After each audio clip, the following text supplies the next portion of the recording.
You're watching Truth Cherry. Like, comment, subscribe. Twitter Files, Part 9. More Gov at Twitter. Twitter and other government agencies. After weeks of Twitter Files reports detailing close coordination between the FBI and Twitter in moderating social media content, the Bureau issued a statement Wednesday. It didn't refute allegations. Instead, it decried conspiracy theorists publishing misinformation, whose sole aim is to discredit the agency. The statement reads, "The men and women of the FBI work every day to protect the American public. It is unfortunate that conspiracy theorists and others are feeding the American public misinformation with the sole purpose of attempting to discredit the agency. They must think us unambitious if our sole aim is to discredit the FBI. After all, a whole range of government agencies discredit themselves in the Twitter Files. Why stop with one? The files show the FBI acting as a doorman to a vast program of social media surveillance and censorship, encompassing agencies across the federal government, from the State Department to the Pentagon to the CIA. The operation is far bigger than the reported 80 members of the Foreign Influence Task Force, FITF, which also facilitates requests from a wide array of smaller actors, from local cops to media to state governments. Twitter had so much contact with so many agencies that executives lost track. Is today the DoD and tomorrow the FBI? Is it the weekly call or the monthly meeting? It was dizzying. In this email you can see a demonstration of the confusion. For DoD? No, that's a different group. We'll reply to that in a second. Yoel, should the prep call be you plus name redacted and name redacted? Thanks. And in this email, hope you're doing well. Would it be possible for you to add name redacted and name redacted to the invite for the monthly USG industry call? Thanks, Yoel. A chief end result was that thousands of official reports flowed to Twitter from all over, through the FITF and the FBI's San Francisco field office. On June 29, 2020, San Francisco FBI agent Elvis Chan wrote to a pair of Twitter execs asking if he could invite an OGA to an upcoming conference. You can read that email here. OGA, or other government organization, can be a euphemism for CIA, according to multiple former intelligence officials and contractors. Chuckles 1, they think it's mysterious, but it's just conspicuous. Other government agency, the place where I worked for 27 years, says retired CIA officer Ray McGovern. It was an open secret at Twitter that one of its executives was ex-CIA, which is why Chan referred to that executive's former employer. The first Twitter executive abandoned any pretense to stealth and emailed that the employee, quote, used to work for the CIA, so that is Elvis's question, unquote. He writes, Stasia, I have no involvement here. I leave this to you to respond. Name redacted used to work for the CIA, so that is Elvis's question. Senior legal executive Stasia Cardille, whose alertness stood out among Twitter leaders, replied, quote, I know, unquote, and, quote, I thought my silence was understood, unquote. In that email she writes, I know. Let me see if it is publicly announced and I will tell him that. I thought my silence was understood. Cardille then passes on conference details to recently hired ex-FBI lawyer Jim Baker. In that email she writes, Sunlight Conference tomorrow. No need for you to attend. Carnegie is doing the heavy lift. I offered to assist Nick and Yoel, but there are no academic papers to review or anything. I was involved in the early scoping of the joint project as well. I attend the FBI, and I believe the CIA will virtually attend too. Please let me know if you have any questions. Thanks, Stasia. I invited the FBI, and the CIA virtually will attend too. Cardille says to Baker, adding pointedly, no need for you to attend. The government was in constant contact not just with Twitter but with virtually every major tech firm. These included Facebook, Microsoft, Verizon, Reddit, even Pinterest, and many others. Industry players also held regular meetings without government. One of the most common forums was a regular meeting of the Multi-Agency Foreign Influence Task Force, FITF, attended by spates of executives, FBI personnel, and nearly always, one or two attendees marked as OGA. The FITF meeting agendas virtually always included, at or near the beginning, an OGA briefing, usually about foreign matters. Hold that thought. Despite its official remit being foreign influence, the FITF and the San Francisco FBI office became the conduit for mountains of domestic moderation requests from state governments, even local police. In this email from FBI agent Elvis Chan to Twitter employee Stacia, he writes, "Hi Stacia, FBI Minneapolis requested that I put you in touch with Lieutenant Hoff about some recent activities, which I've provided below. I'll let the two of you take it from here. Thanks." Many requests arrived via teleporter, a one-way platform in which many communications were timed to vanish. Especially as the election approached in 2020, the FITF and FBI overwhelmed Twitter with requests, sending lists of hundreds of problem accounts. In this email from Elvis Chan to Stacia and others at Twitter, Elvis writes, "Twitter folks, could you see below from our FITF global unit and let us know what you think? Thanks, regards, Elvis." An example of lists of problem accounts sent to Twitter to address.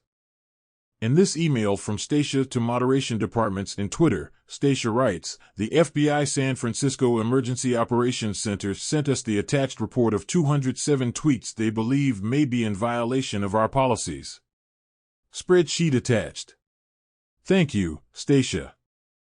Email after email came from the San Francisco office heading into the election, often adorned with an Excel attachment. In this communication Elvis writes, "Hi Stacia, our FBI Baltimore identified these Twitter handles and tweets which appear to provide misleading information on time, place, or manner of voting in the upcoming elections. We believe these may violate your terms of service and wanted to bring them to your attention. We would appreciate any feedback you have regarding this matter." There were so many government requests, Twitter employees had to improvise a system for prioritizing and triaging them. In this email from Stacia entitled, "Prioritize Elections Escalations," Stacia writes, "Hi redacted name, hope you are both well. I want to reach out about election-related escalations. As you know, with the adoption of the Unified Escalation Tool and the deprecation of the Go Elections escalations, we have been sending all elections-related requests directly to get support for review. We are having some issues with the backlog, impacting our elections efforts. The folks on this email represent the DC public policy, legal, and comms teams working on elections. Generally, we are the ones escalating the high-priority content, whether it is high-profile or coming directly from governmental partners. Specifically, Pub Policy and I escalate reports from the FBI, Department of Homeland Security, and state election officials, or the Election Integrity Project run by Alex Stamos. Comms escalates a lot of content tied to press inquiries about election issues. Is there some way we can figure out an accommodation to prioritize the reports we escalate, particularly in light of the deprecation of Go election escalations? Although every tweet is valued, I believe it is likely that our reports are the most credible and most urgent, at least for the next week. Really appreciate any assistance or guidance you can provide. Thanks, Stacia." The FBI was clearly tailoring searches to Twitter's policies. FBI complaints were almost always depicted somewhere as a possible terms of service violation, even in the subject line. Here's an example below, from Elvis Chan, subject, forward, possible terms of service violation Twitter. Twitter executives noticed the FBI appeared to be assigning personnel to look for Twitter violations. They have some folks in the Baltimore field office and at HQ that are just doing keyword searches for violations. This is probably the 10th request I have dealt with in the last 5 days, remarked Cardille. In that email, Stacia writes to Jim Baker, they have some folks in Baltimore field office and at HQ that are just doing keyword searches for violations. This is probably the 10th request I have dealt with in the past 5 days.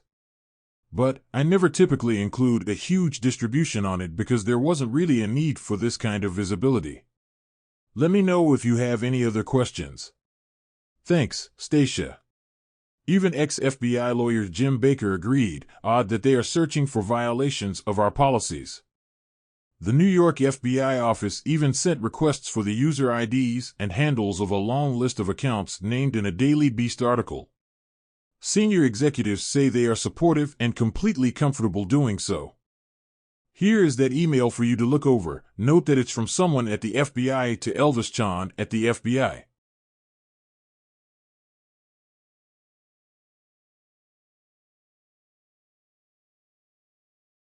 It seemed to strike no one as strange that a Frege influence task force was forwarding thousands of mostly domestic reports, along with the DHS, about the fringiest material. Foreign meddling had been the ostensible justification for expanded moderation since platforms like Twitter were dragged to the Hill by the Senate in 2017.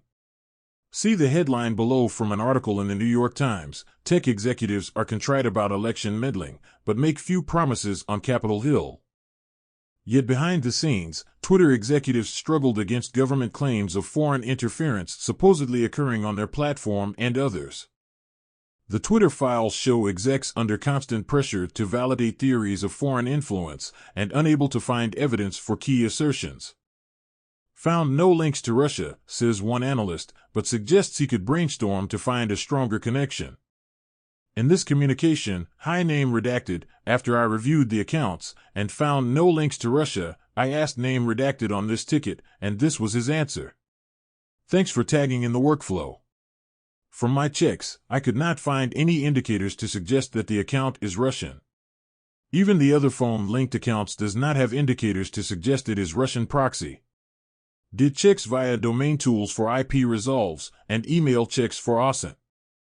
However, going by the content and narrative coming out from the account is definitely pro-Russian or could be a Russian proxy. I can brainstorm with name redacted and see if we can dig even deeper and try to find a stronger connection. Extremely tenuous circumstantial chance of being related, says another. In this communication, hey name redacted, looked into this here. Didn't find any exact naming matches and really any information to link the Reddit accounts to any on-platform presence at Twitter. There was one account that has an incredibly tenuous circumstantial chance of being related, so documenting the account here just in case we ever need to come back to it. Created in similar time frame, RU login, SUS English name. No real matches using the info, says former Trust and Safety Chief Yoel Roth in another case, noting some links were clearly Russian, but another was a house rental in South Carolina. In this communication, no real matches using most of the info. The only thing that did turn up something was the IP addresses and accounts using multiple from the provided. Even then, nothing looked particularly violative, some clearly Russian though, but also included an account for a house rental in South Carolina. Yoel Roth, not really anything worth taking out. But there are two personas linked to two clusters they might be interested in. Both appear to be Russian-like names. However, I wouldn't even call that a slam dunk, since it was based on IP data, and I think at least one of the returned accounts formed the IP data doesn't at all look related. In another case, Roth concludes a series of Venezuelan pro-Maduro accounts are unrelated to Russia's Internet Research Agency because they're too high volume.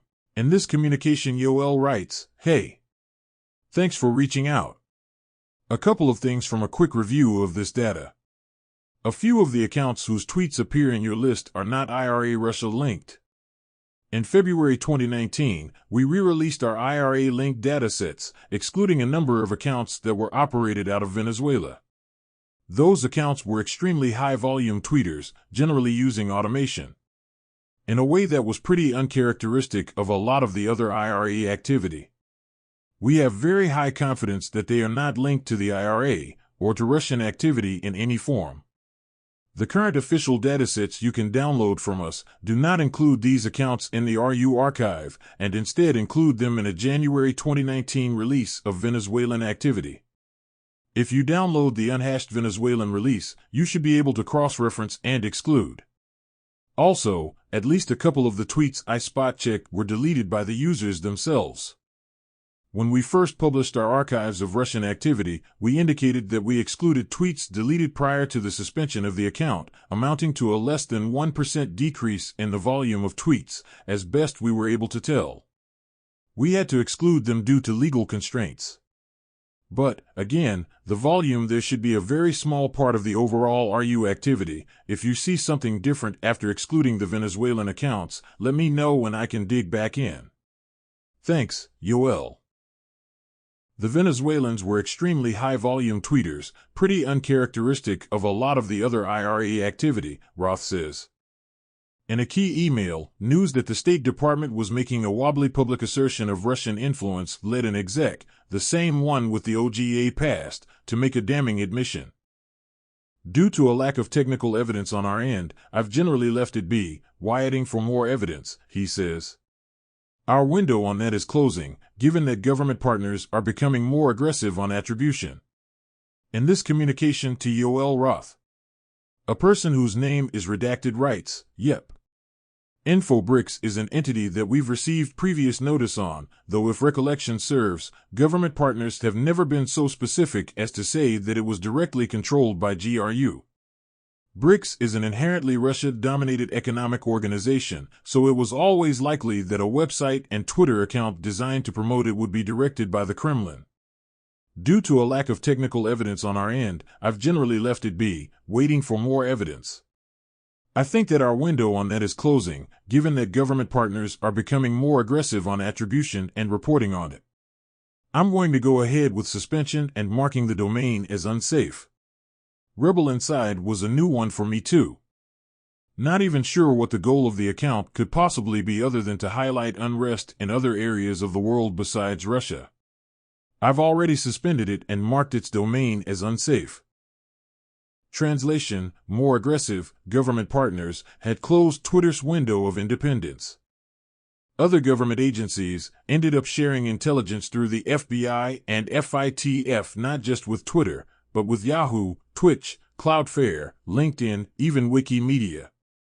In this communication from the U.S. government to various media and social media companies including Apple, Google, YouTube, Facebook, Meta, Twitter, Reddit, Verizon Media, Yahoo, LinkedIn, and Wikimedia, they write this message.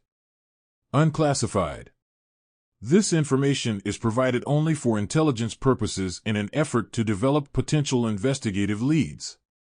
It cannot be used in connection with any foreign or domestic court proceedings or for any other legal, judicial, or administrative purposes.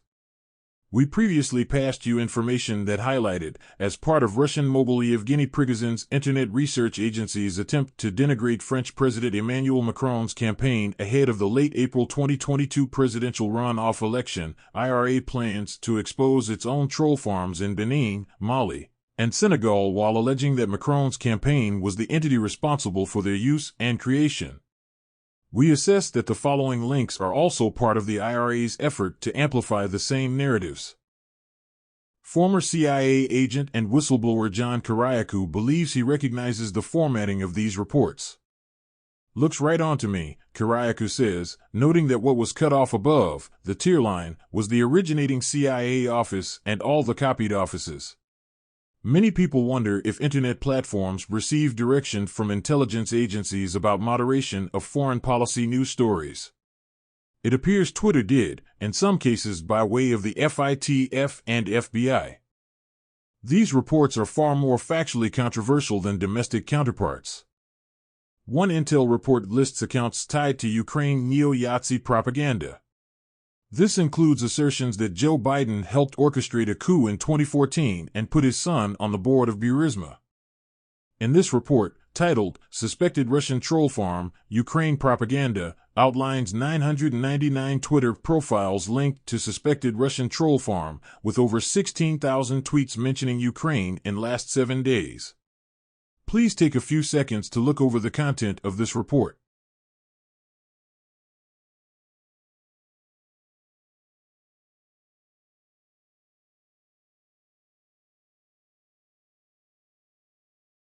In this report, using a combination of Boolean search filters in various languages to map a network of Twitter profiles over the last 49 hours.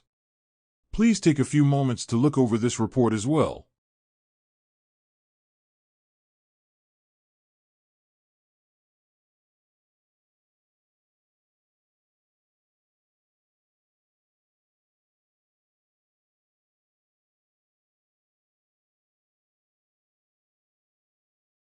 Another report asserts a list of accounts accusing the Biden administration of corruption in vaccine distribution are part of a Russian influence campaign.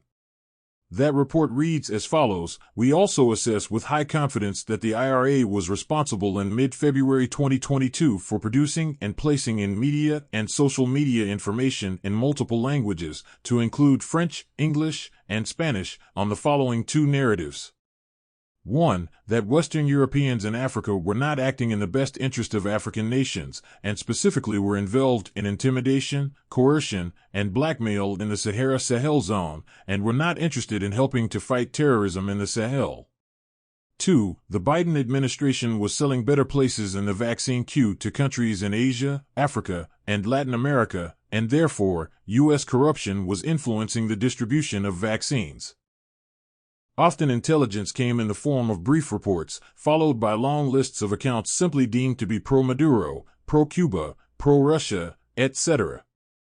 This one batch had over 1,000 accounts marked for digital execution.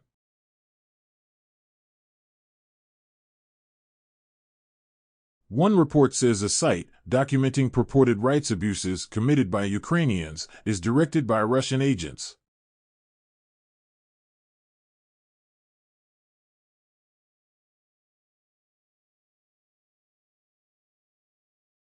Intel about the shady origin of these accounts might be true, but so might at least some of the information in them, about neo-Nazis, rights abuses in Donbass, even about our own government. Should we block such material? This is a difficult speech dilemma. Should the government be allowed to try to prevent Americans, and others, from seeing pro-Maduro or anti-Ukrainian accounts? Often, intel reports are just long lists of newspapers, tweets, or YouTube videos guilty of anti-Ukraine narratives. Here's an example of one of those reports, listing YouTube shorts that they find concerning.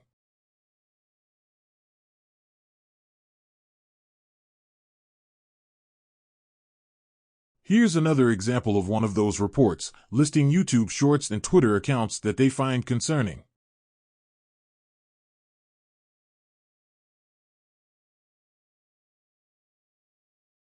And more of the same at the end of the report.